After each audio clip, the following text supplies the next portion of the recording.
De la presidencia, compañeros y compañeras diputadas. El Consejo de Representantes de la Comisión Nacional de Salarios Mínimos acordó homologar la zona económica B con la A, lo que a partir del 1 de octubre el salario mínimo en todo el país será de 70 pesos con 10 centavos diarios. Los representantes del órgano tripartito, gobierno, empresarios y trabajadores, coincidieron en señalar este hecho como histórico y que contribuye a resarcir la pérdida del poder adquisitivo de los mexicanos. El titular de la Secretaría de Trabajo y Previsión Social, Alfonso Navarrete Pida, puso énfasis en que por primera vez en 98 años, un solo salario mínimo en todo el país, con lo que se cumple un anhelo histórico de los mexicanos de que no haya trabajadores de primera, segunda o tercera clase. Explicó que desde el inicio de la actual Administración Federal se estableció el compromiso por escrito en el Plan Nacional de Desarrollo de mejorar los ingresos de los trabajadores y de resarcir la pérdida del poder adquisitivo del salario. En el Partido Acción Nacional creemos que esta homologación, si bien es un paso importante, no es suficiente para mejorar la cada vez más mermada economía de los mexicanos. Es cierto que el salario mínimo no alcanza para que un trabajador cubra las necesidades básicas de su familia, y este aumento de un poco más de 2 pesos, cantidad irrisoria, en poco o nada ayuda a los mexicanos. Este aumento es insuficiente porque el incremento es insustancial y sigue por debajo de la línea de pobreza. No hay ningún país en toda la OCDE que tenga un salario mínimo más bajo que México, y la diferencia con los países que ocupan los últimos lugares es enorme. Chile y la República Checa tienen un salario mínimo casi 5 veces mayor que el de México.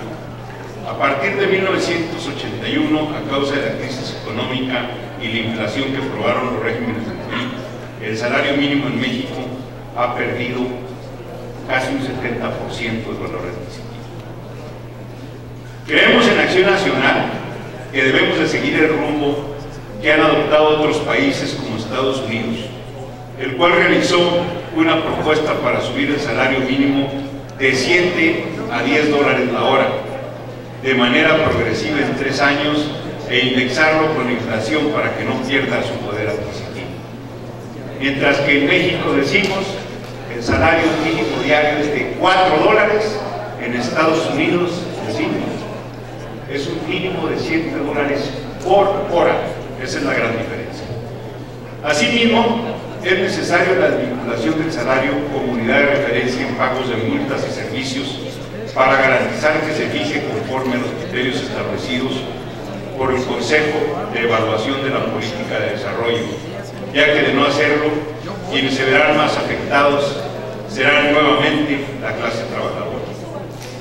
A finales del año, la Comisión Económica para América Latina y el Caribe señaló que México es el único país de América Latina donde el salario mínimo está por debajo del umbral de la pobreza y además no ha registrado crecimiento.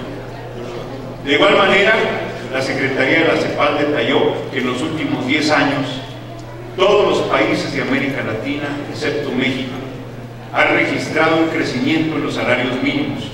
En países como Brasil, Argentina, Uruguay y Chile, la mejora del salario mínimo se ha traducido en una caída de la desigualdad y no ha afectado negativamente el empleo ni la formalidad.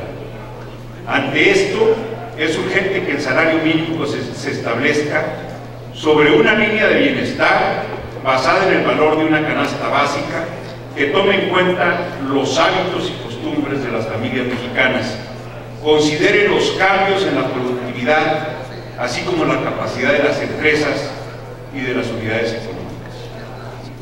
Ante esto, los diputados del Partido Acción Nacional continuaremos pugnando por un aumento del salario mínimo y que se retome la minuta aprobada en la Cámara de Diputados del 10 de diciembre de 2014 sobre la desindexación del salario mínimo de tarifas mínimas. Como ustedes recordarán, el Partido Acción Nacional en el año 2014 propuso que hubiera un salario mínimo real, acorde con lo que realmente se paga. Porque hoy vemos también declaraciones de los diferentes organismos como Coparmex, Canacintra, la industria de la construcción, Canac, donde dicen que prácticamente este salario mínimo no lo paga ninguna empresa. Porque es cierto, hoy la demanda de los trabajadores prácticamente es de 150 pesos. ¿Y cómo se cubre realmente ese salario?